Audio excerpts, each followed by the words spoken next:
bertemu dengan saya, Suharto. Pada pertemuan kali ini, saya akan membawakan materi tentang pengukuran. Tujuan untuk pembelajaran ini yang pertama itu memahami konsep besaran dan satuan. Kedua, memahami satuan baku dan satuan tak baku. Ketiga, memahami pengertian dalam pengukuran.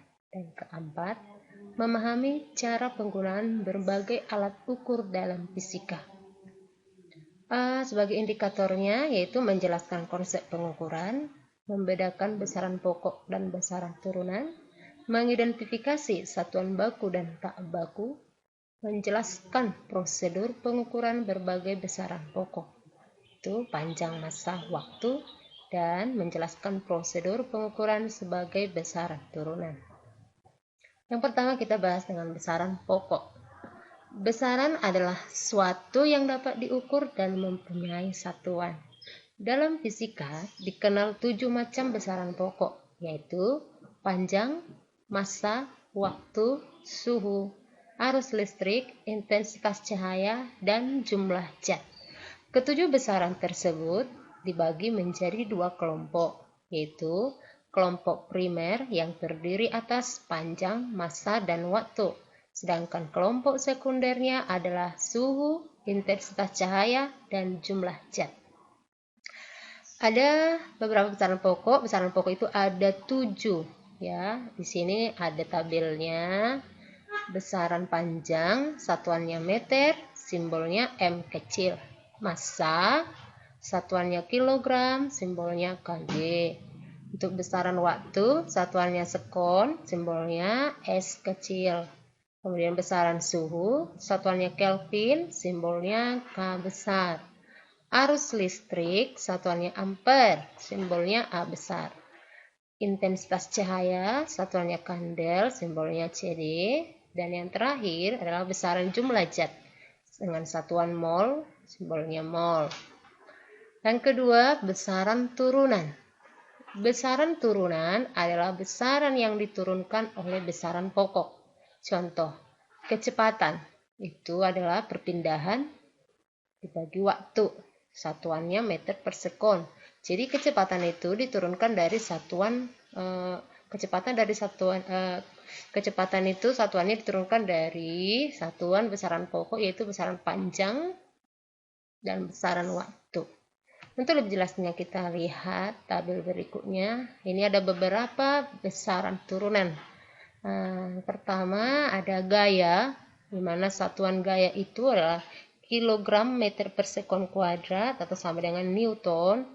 Dia diturunkan dari satuan massa, yaitu kilogram dan meter dan juga sekon. Jadi turunannya dari besaran massa, panjang, dan juga waktu. Jadi Newton itu disimbolkan dengan N besar. Kedua ada energi. Satuannya kilogram meter kuadrat per sekon kuadrat atau sama itu dengan joule. Simbolnya J besar. Kemudian tekanan, kilogram per meter sekon kuadrat sama itu dengan pascal. Simbolnya PA. Besaran massa jenis, satuannya kilogram per meter kubik. Ya, daya ada kilogram meter kuadrat per sekon kubik atau sama dengan watt. Simbolkan dengan W besar. Ada momentum, satuannya kilogram meter per sekon. Tekanan listrik, kilogram meter kuadrat per ampere kuadrat sekon kubik atau sama dengan ohm. Simbolnya omega. Kemudian ada medan magnetik, satuan kilogram per ampere sekon kuadrat sama dengan Tesla, simbolnya T. Dan masih banyak lagi contoh-contoh besaran turunan. Kemudian kita lanjut dengan materi dimensi. Dimensi suatu besaran merupakan hubungan antar besaran itu dengan besaran-besaran pokok. Dimensi suatu besaran menunjukkan bagaimana besaran tersebut tersusun atas besaran-besaran pokok. Dalam fisika ada 7 besaran pokok yang berdimensi. Dimensi besaran pokok dinyatakan dengan huruf kapital yang diberi kurung persegi. Nah, kita lihat tabelnya. Untuk besaran panjang, satuannya meter, dimensinya adalah L. Jadi dia menggunakan ini kurung persegi ya. Ini dibaca dimensi L. Kemudian besaran panjang, satuannya kilogram, dimensi M. Jadi dimensi untuk menuliskan dimensi harus huruf besar. Kemudian besaran waktu, satuannya sekon, dimensi T. Besaran suhu dengan satuan Kelvin, dimensinya theta. Untuk arus listrik, satuannya ampere, dimensinya I. Besaran intensitas cahaya, satuan kandel, dimensi J. Dan yang terakhir ada besaran jumlah zat, satuan mol, dimensi N. Pengukuran. Pengukuran adalah suatu proses untuk melakukan penghitungan suatu objek yang diinginkan. Contohnya kita mengukur panjang, lebar, dan lain-lain. Pengukuran adalah sebuah kegiatan membandingkan suatu besaran fisik dengan suatu besaran yang sudah distandar. Jadi mengukur adalah membandingkan suatu besaran dengan sebuah satuan. Dalam pengukuran ada satuan baku dan juga tidak baku. Apa itu satuan baku? Satuan baku itu adalah satuan yang sudah ditetapkan secara internasional. Itu tadi di awal pertemuan kita belajar besaran pokok memiliki satuan yang sudah distandarkan, yaitu secara internasional ada 7 besaran pokok ya. Dan juga untuk besaran turunan. Sedangkan satuan tidak baku ini adalah satuan yang menghasilkan nilai ukuran yang berbeda antara satu orang dengan yang lainnya. Contohnya ketika kita mengukur pakai jengkal, ya, maka jengkal satu orang dengan orang lain pasti berbeda. Maka hasilnya juga akan berbeda. Hasta, depa, dan lain sebagainya. Prosedur pengukuran. Ada 2 jenis, ada pengukuran tunggal dan juga pengukuran berulang. Jika kita membuat pengukuran tunggal, ya, apa itu pengukuran tunggal? Yaitu pengukuran yang dilakukan hanya 1 kali terhadap satu objek atau benda kerja. Untuk menuliskan hasil pengukuran tunggal dapat kita lakukan dengan cara X sama dengan X plus minus delta X, di mana delta X sama dengan 0,5 NST. NST adalah nilai skala terkecil dari alat ukur yang digunakan dalam pengukuran tersebut. Contohnya ketika kita menggunakan mistar atau penggaris, di mana skala terkecil dari penggaris itu adalah 1 mm. Jadi ketika kita nanti mengukur berapa yang nampak di situ angkanya, misalnya kita ukur panjang pensil, nampak di situ angkanya 10 cm, maka penulisannya nanti X-nya adalah 10 plus minus 1 mm, 10 cm plus minus 1 mm atau sama itu dengan 100 plus minus 0,5 dari 1 ya. Delta X tadi 0,5 dari skala terkecilnya adalah 1 mm, berarti 0,5 dari 1 sama dengan plus 0,5. Jadi penulisannya 10 ya, 10 cm plus minus 0,5 mm atau sama itu dengan 10 plus minus 0,05 cm. Kemudian pengukuran berulang. Pengukuran berulang itu adalah pengukuran yang dilakukan beberapa kali terhadap suatu objek atau benda kerja atau terhadap beberapa objek atau benda kerja identik. Untuk menuliskan hasil pengukuran berulang dapat dilakukan dengan cara sebagai berikut. Yang pertama, kita tentukan nilai rata-ratanya. Kedua, tentukan beda harga rata-rata atau kesalahan mutlak setiap pengukuran. Ya, ini delta X1 yaitu X dikurang X1, delta X2 sama dengan harga mutlak. Ini harga mutlak ya, harga mutlak dari X kurang X2. Yang ketiga, tentukan kesalahan mutlak rata-rata. Kesalahan mutlak rata-rata itu sama dengan delta X1 tambah delta X2 tambah delta X3 tambah titik-titik seterusnya dibagi N. Yang keempat, Tentukan hasil pengukuran sebenarnya, yaitu X sama dengan X plus minus delta X. Kemudian ada kesalahan relatif, ya, kesalahan relatif itu sama dengan delta X per X. Kemudian ada kesalahan persen, di mana kesalahan persen itu sama dengan kesalahan relatif kali 100%. Maka ketelitian pengukuran itu sama dengan 100% dikurang kesalahan persen. Kesalahan dalam pengukuran itu biasanya didapati kesalahan. Faktor-faktor yang mempengaruhi ketepatan pengukuran yaitu ketepatan, kemudian ketelitian, ada kepekaan, kesalahan matematis, kemudian kesalahan acak. Mengukur besaran fisika, yang pertama yaitu mengukur panjang.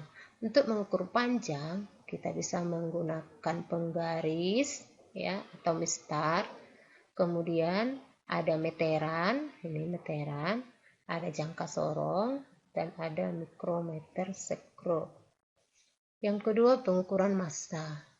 Untuk mengukur massa, kita bisa menggunakan neraca, ya.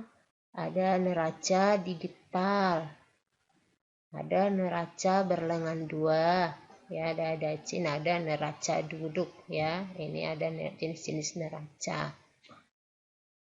Ada neraca, ini neraca teknis, ini dacin, neraca 2 lengan, neraca langka, ada neraca duduk, dan juga neraca digital.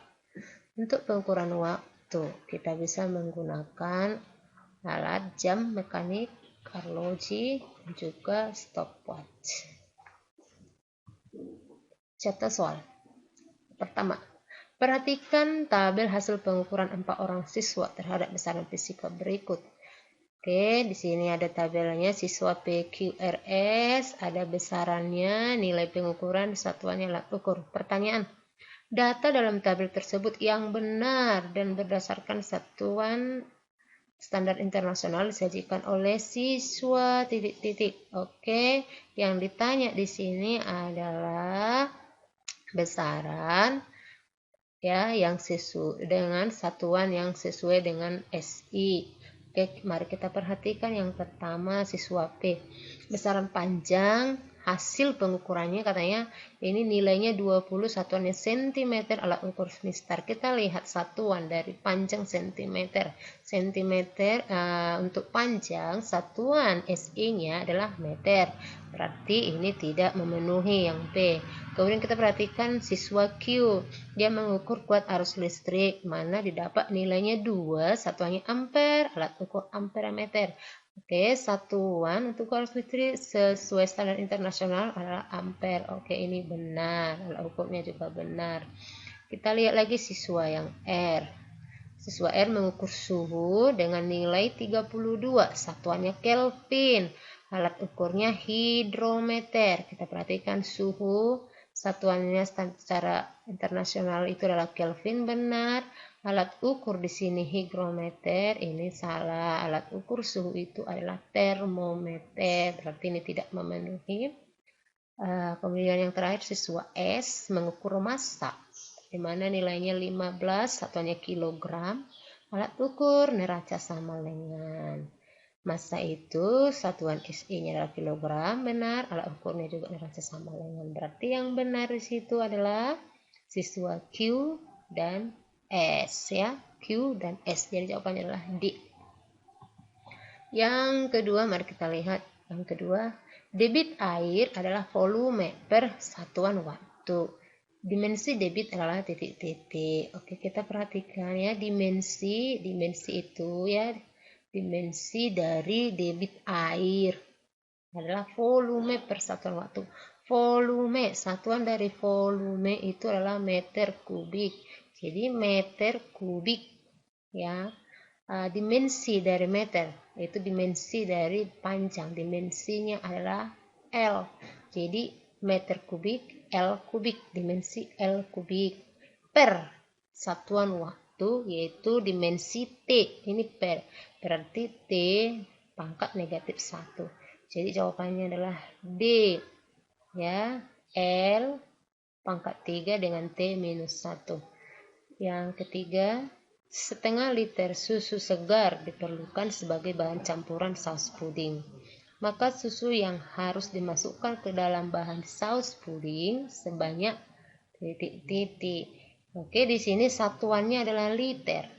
Setengah liter ya diperlukan sebagai bahan campuran. Ingat, 1 liter itu sama dengan 1 desimeter kubik ya.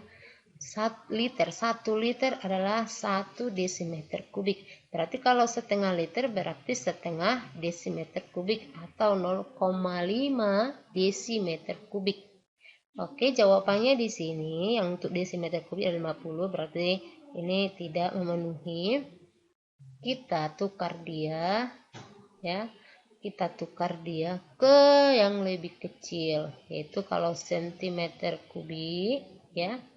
Sentimeter kubik, 1 desimeter kubik sama dengan 10 desimeter kubik, sentimeter kubik ya. Berarti kalau dia 0,5 desimeter kubik sama itu dengan 0,5 kali tadi 1 liter itu sama dengan 1 desimeter kubik. 1 desimeter kubik itu sama dengan 1000 cm kubik. Jadi kalau tadi 0,5 desimeter kubik sama dengan 0,5 kali 1000 cm kubik sama dengan 500 cm kubik. 500 cm kubik itu ya di sini tidak ada. Yang ada satuannya dalam mililiter dengan cc. 1 cm kubik itu dengan 1 cc ya. Berarti 500 cm kubik itu sama dengan 500 cc. Jadi jawabannya adalah B. Oke, sekian pertemuan dari Ibu. Terima kasih.